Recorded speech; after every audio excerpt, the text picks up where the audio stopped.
You might remember a few months ago I put out a video where I assembled a hi-fi on a limited budget from components that I'd sourced via eBay.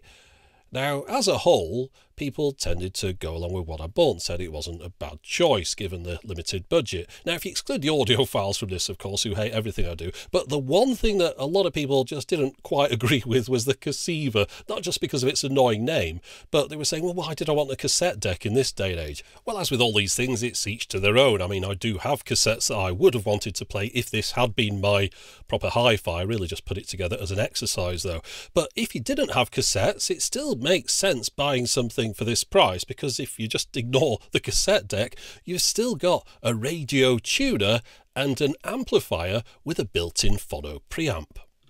And that was a necessity for the record player that I'd chosen. Like many record players, it requires an external phono stage. In fact, if you go shopping on eBay for an older record player, it's more likely than not that you'll also have to put it through a phono preamp before you put it into your amplifier. So unless your amplifier's got one built in, that's another thing that you'll need to plug in. And a phono preamp and an amplifier and speakers and your turntable, it could all get a little bit messy if you just wanted a nice simple system, which is why a few years ago I got these speakers. Now, I've made a video about these. I'll put a link at the top of the screen. I'm sure people have seen me using these in the past. The reason I got these is because they are nice little desktop active speakers, active meaning that they've got a built-in amplifier. But they've also got a built-in phono preamp, which is quite a rare feature. There are only a few of these powered active speakers around that have phono preamps. This one has some other additional features as well. You can use Bluetooth optical in 3.5mm, and we've got a remote control. So all in, this is like a mini hi-fi system. If you just add a turntable onto a pair of these speakers, that's all many people would need, and Amazon, in fact, sell bundles with the record player and these speakers. The thing is, though, they cost £188, which is quite a considerable amount for a couple of little desktop active speakers, especially when there are other similar looking speakers that are for sale for about £100 less. But the thing with those is they don't have that built-in preamp. Now, of course, you could add an external one. It wouldn't cost you much at all. But again, you start dealing with a little bit of a wire spaghetti. If you're okay handling that, that's no problem. But I know a lot of people do like this nice clean look of just having a couple of speakers and a turntable and nothing else. So with that idea in mind, I've been doing a bit of shopping around recently. I'm looking for some cheaper speakers to try out and see if I can recommend that wouldn't have all the features of these. They'd just be active speakers with a built-in phono preamp. They could perhaps bring the price down by cutting out the optical input, which means it's got a digital to analog converter in here, and this also has Bluetooth aptX, and you might not need that. So just speakers that you plug a record player into, and I've found these which seem to fit the bill. For just under £95, I get a pair of speakers with a built-in amplifier, phono preamp, and one auxiliary input, and that is it, nothing else. They look quite small on this picture here, so I was a little bit surprised when this box turned up. Just for scale, I've put the old speaker next to it, and that box either has got a lot of packing material in there, or those speakers are a little bit bigger than they looked on this picture. Of course, this is one of these bad composite jobs where everything's just been pasted on. You can see everything's at weird angles, but still, they haven't really done them to scale, I don't think. Let's have a look inside the box and see what we've got. Well, I mean, this could be a good thing. We've got bigger speakers than we anticipated. Maybe that's a plus. Now, unlike my other speakers, these ones use an external power brick, which is something that I never like as much as a built-in transformer. But just look at this. It's shaped like a duck. The thing that's going on here is it's a Euro plug style adapter, and they've put a converter on so it will fit into a UK wall plug. Now, I'm sure it would have hung out of a Euro plug socket relatively successfully, but I don't think in this, guys, it's going to stay put for long. And it's little things like this that start to tip you off that perhaps you bought the wrong product, and the manual doesn't help in this regard either. I'm no more confident after reading this, because this section here, that's copied out of a manual for a record player, and then above it here it mentions about leaving enough space around it when you put it on a rack, so that appears to be out of a manual for perhaps an amplifier, and it says if you don't leave enough space around the amplifier it will result in free. All right, now let's just take a look at the specifications. Yeah, not much to see here. I think the best thing to do is to get the speakers out of the packaging and have a good look at them. They've gone for a bit of a retro look on the speaker grille on the front here, but looking around the back of the speaker, I was disappointed to see the wire that goes from one to the other is permanently wired in and is just 1 meter long. And just look at the hole that they've drilled on there. That's a pretty rough job. So unless you want your speakers to be just 1 meter apart, you're going to have to extend that wire yourself. Now on the back of here, you can see the record player plugs in at the top, and then there's an auxiliary input at the bottom. You can switch between the two with this switch, but you'll have to reach over the top of the speaker to get to that, and also your volume controls on the back here as well. These are some disappointingly hollow sounding speaker cabinets. Just compare that to my other speakers. Now the ground connector on the bottom here looks like it would fit a banana plug in the middle, but most turntables I've got use one of these spade connectors, which doesn't really fit onto that. It's just a little bit too wide. But if you tighten the screw on top of it, you can get it to just about hold on there. As long as you don't pull against the wire, you should be okay. The power switch is just a springy momentary push switch. It doesn't have an on or off position. And as far as those speaker grills go, well, they're not removable. Well, not officially. Anyway, you can see this one started to peel away a little bit at the corner here, but we'll just put it back and pretend we haven't seen that. Okay, so to sum up my impressions about the build quality here, well, there just doesn't seem to be any. These seem pretty poorly put together.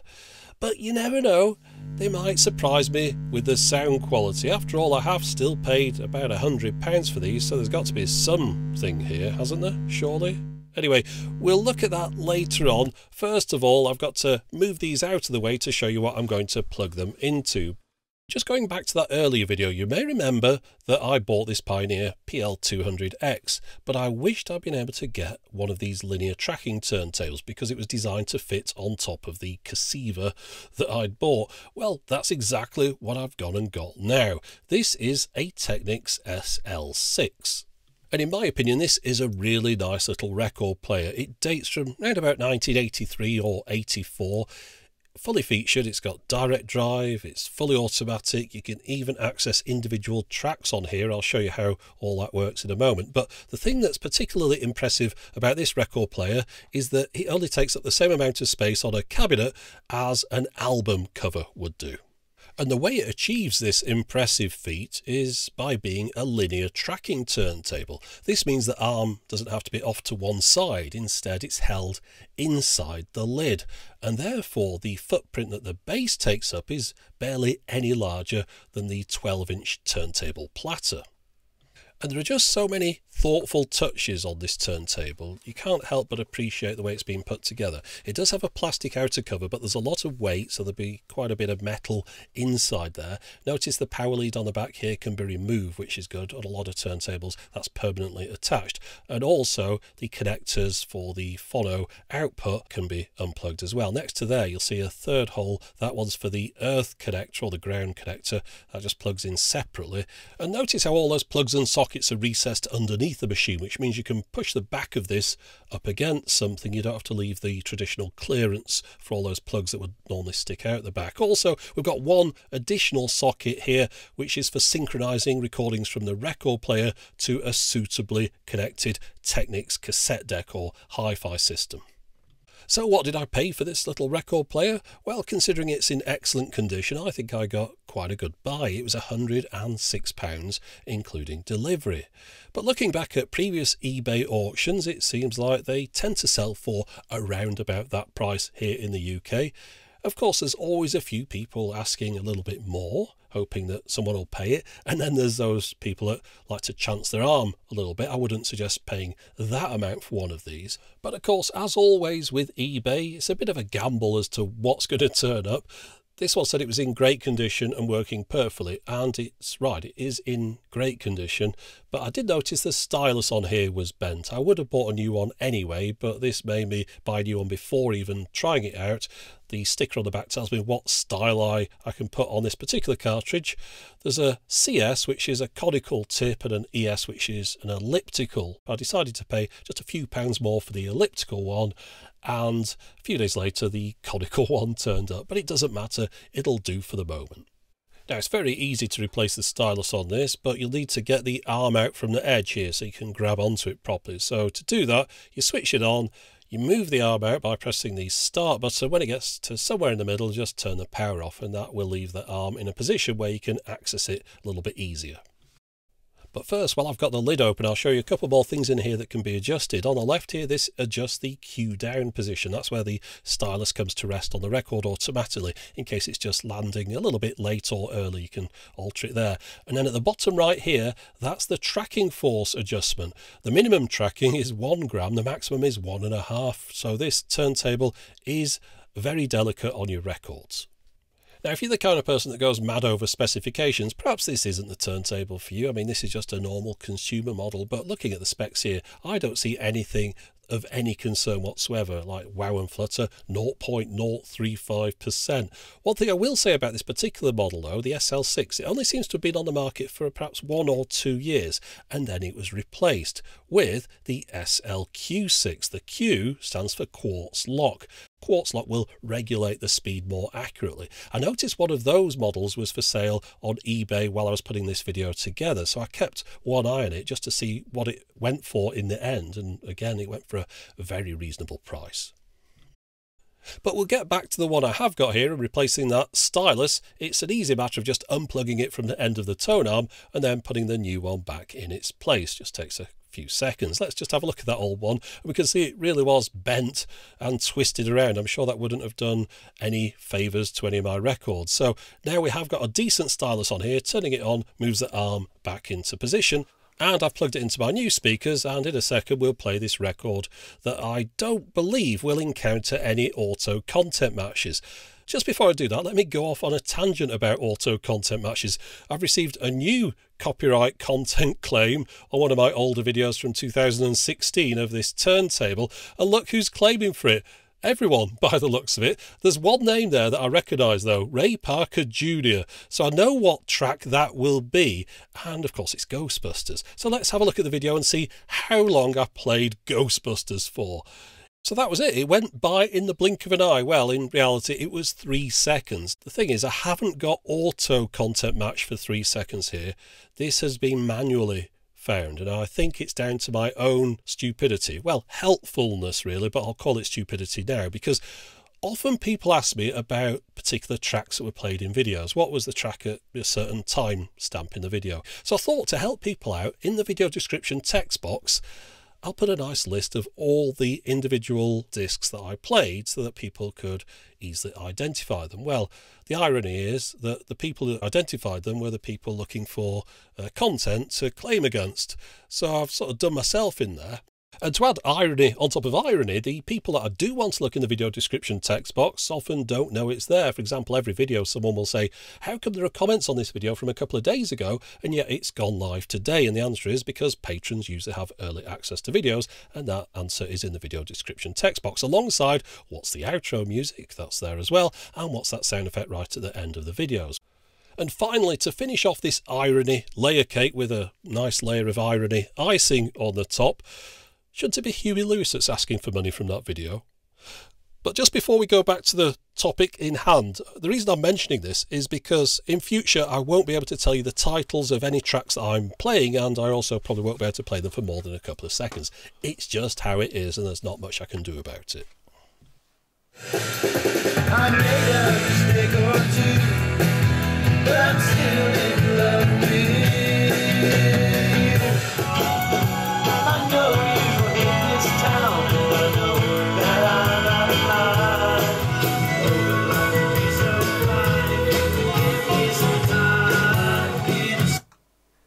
Right, now I don't know how much of that came through on the video, but in person something there sounded awful.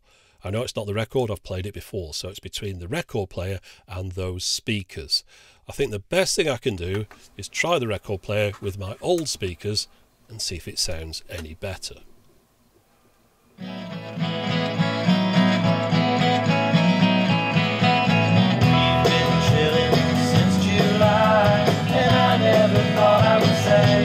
I made a mistake or two, but I'm still in love with you. Okay, so again, I don't know how well this comes across on the video, but in person it sounded great through my old speakers. So the problem doesn't lie with the record player, it lies with those new speakers. I tried playing some other things through them and it just did not improve. There's just a really unpleasant quality to the sound. It's like fingernails going down a blackboard.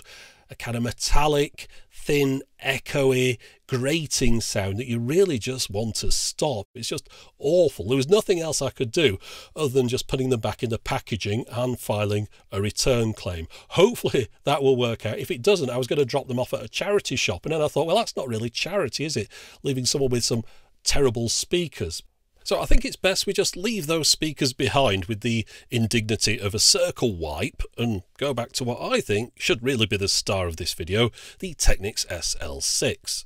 Now, the last time I featured a record player in a video that shared the same feature this one has, which is the ability to jump to an individual track on a record, the most common question I received was, what happens if you've got a record which has more tracks than you've got buttons to access? Well, first, it's important to stress that this is a convenience feature to access an individual track. You don't have to use it at all. Just like any normal record player, you can play the record from beginning to end. This is just here if you want to jump to a specific track. And second, it's unlikely you'd have a record that had more than 10 tracks on one side. It's possible, but it's unlikely as well.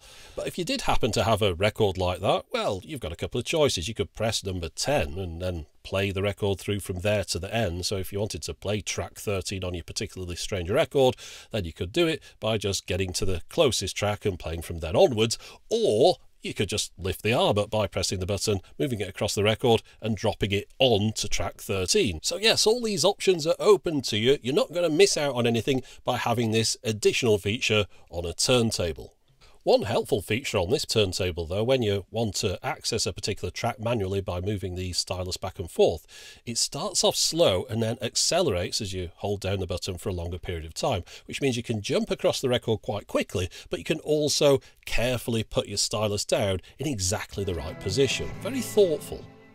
Of course, when you're making something like this, you've got to think of every eventuality, such as what would happen if someone lifted the lid while the record's playing, and the answer is, well, the arm moves back to the beginning and the turntable stops spinning. So yeah, pretty much foolproof as far as I can see.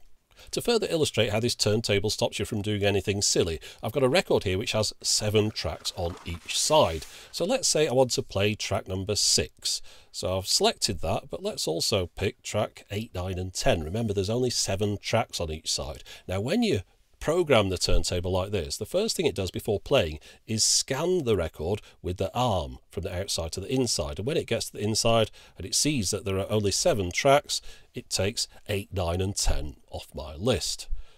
So now at this point, once the arm has moved back to the beginning, if I press start, it would just play track number 6, which is the only one left out of my program.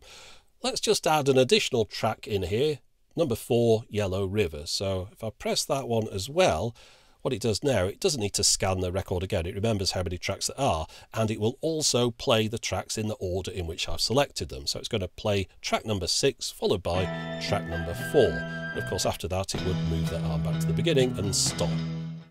Now, this record player also has the ability to determine the size of the record you put on, so that when you press play, the arm moves across into the right position, and also it adjusts the speed depending upon the type of disc you put on the platter. So a 7-inch record will play at 45 RPM. This 10-inch record, it plays at a 33 1/3. Incidentally, this is a bit better than my main turntable. It can't determine 10-inch records, just 7 and 12. However, there is a bit of an issue, as there always is with turntables like this, if you try and do something like play a clear record. This will confuse the sensors. You can see the arm going down in the 10-inch position on this 12-inch record. But it's not a problem. They've thought of this, even though there aren't that many clear records out there. If you do have one, you want to play it, so this turntable will do it. It's just when you put a clear record on here, you'll have to adjust the sensor that's located in this diagonal slot in the lid. You can see it at the bottom left there. This is the thing that determines the size of the disc by shining a light down onto the record itself. So to make sure it thinks there's a 12-inch there, you slide a panel over the sensor, which blocks its view. It thinks there's a 12-inch record and puts the stylus down on the outside of the platter. Now, it appears that record sensing mechanism must only work efficiently in the dark, hence the need for the big blackout panel on the left of the machine. Now, to me, that does look like a bit of a late edition. Perhaps they tried it without, it didn't work efficiently, so they ended up blacking out the front left of the machine. The reason I mention that is because it's the only model in the range at this point that has that panel on there, and the SL6 disappeared pretty quickly to be replaced by the SLQ6, which of course added the quartz lock, but also did away with that black panel. And yet some of the models that were out before the SL6 remained in the range. So if I was you and you were looking for one of these, I think the SLQ6 is the more aesthetically pleasing and technically superior model to go for. Oh, and if after the previous segment anyone was wondering how you play 45 RPM 12-inch records on this machine, well, of course it determines that they're 12-inch, so would normally play them at 33 1/3, but if you move the switch across into the 45 RPM position, close the lid, press start, the arm will go down at the beginning of the record but play it at the speed that you've selected. Oh, and there's even a built-in singles adapter that pops up for any 7 inches you have with a larger central hole. It's perhaps worth mentioning that any of these turntables that give you the option to jump to a particular track on a record at the push of a button rely on being able to see where those tracks are, where they begin and end. Those systems can get a little bit confused when you start playing coloured vinyl or picture discs. They can't accurately see the tracks sometimes. So with those kind of records, you can just play the disc from the beginning to the end as a normal record player would do, or you can move the arm around and put it down on the disc where you prefer. But the individual track access function might just not work as perfectly as you'd want. I've got to say, though, that that's a heck of a lot better than that Japanese laser turntable that people keep linking me to all the time, which costs about $13,000 US, and that one can't even play picture discs or coloured vinyl. So to sum up my feelings about this record player, if you're in the market for a second-hand, highly capable and yet compact record player, then I really can't recommend this one enough. Well, I'd perhaps recommend maybe getting the SLQ6 just because it looks a little bit neater and it has that quartz lock as well. But you don't have to restrict yourself just to those two. There were quite a number of models in this Technics range around that time. Some of them are belt drive, some don't have the individual track access, but there's a few to look through there which might suit your requirements. But just returning to speakers for a moment, clearly those ones that I tested are awful and I can't recommend them. So that means that the cheapest speakers that I've found with a built-in Phono preamp are the Roth VA4s, which I've reviewed before. I'll put a link to that review at the top of the screen. Now, looking at other reviews on Amazon, there seem to be quite a few people that aren't as happy with them as I am. Although, looking through those comments, it seems that most of them are complaints about the Bluetooth. So if you don't care about Bluetooth, then you might like them as much as I do. But then again, if you're prepared to spend £100 or so more, you could upgrade to these KANTO YU4s. These are similar to the speakers I've got with the built-in Phono preamp, but they get better review scores overall. But I think if you're getting up to that kind of price, you might be better investing your money in putting a little system together. Okay, so it's not going to be as neat as those speakers, but you've got more expansion capabilities. I could get this amplifier for £159 at the moment, which has a built-in Phono preamp, and pair that with these nice little bookshelf speakers. Good little starter system there. But as far as what I've got here, this Technics Turntable, very impressed with these. I've never used one of these before, and I think for just over £100 or so from eBay, this is one of the current bargains that's out there. There'll be links in the video description, text box to the speakers and things that no one's going to click on. But that is it for the moment. As always, thanks for watching.